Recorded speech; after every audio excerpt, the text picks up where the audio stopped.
வணக்கம். நான் அனுப்ரியா, சிந்தாதிரிப்பேட்டை திட்டத்தோட சிடிபிஓ. ஸோ இந்த ஆதிகேசவலு சென்டர் 126 சென்டர் வந்து நாவல் சோஷியல் வெல்ஃபேர் ஃபவுண்டேஷனாலையும் ஓம்னிவேர் என்ஜிஓனாலையும் டேக் ஓவர் பண்ணிட்டு ஃபுல் அண்ட் ஃபுல் ரெனோவேட் பண்ணி கொடுத்துருக்காங்க.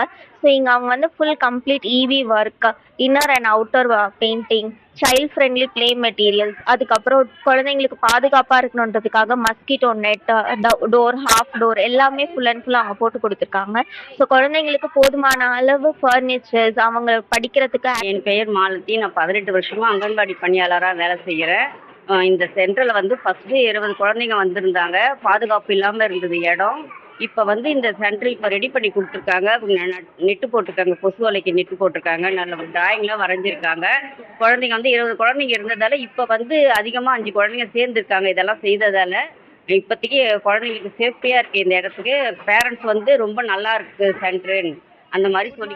சார், நாங்கள் வந்து சிந்தாரிப்பேட்டை கார்பரேஷன் ஹாஸ்பிட்டலில் யூஹெச்னா ஒர்க் பண்ணுறேன். நான் ரிச்சி ஸ்ட்ரீட் ஏரியாவுக்கு நாங்கள் இங்கே வரும்போது எங்களுக்கு ஒன்ஸ் டேபிள்ஸோ அந்த அரேஞ்ச்மெண்ட்ஸ் அவ்வளோவா இருக்காது. நாங்கள் டீச்சர்ஸ் நாங்கள் எல்லாருமே ஒரே டேபிள்ஸில் உட்காந்து தான் பார்ப்போம்.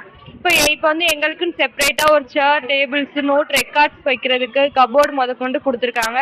நாங்கள் எவ்ரி மண்டேஸ் வந்து நாங்கள் அங்கன்வாடிஸ் வரும்போது எங்களுக்கு வந்து அவ்வளோ கம்ஃபர்டபுளாக இருக்காது. ஏன் மதரும் நாங்கள் உள்ள என் பேர் வந்து கனிமொழி. நான் ரிச்சி ஸ்ட்ரீட்லேருந்து பேசுகிறேன். என் பொண்ணு வந்து நான் 2 வருஷமாக இங்கே விட்டுட்ருக்கேன்.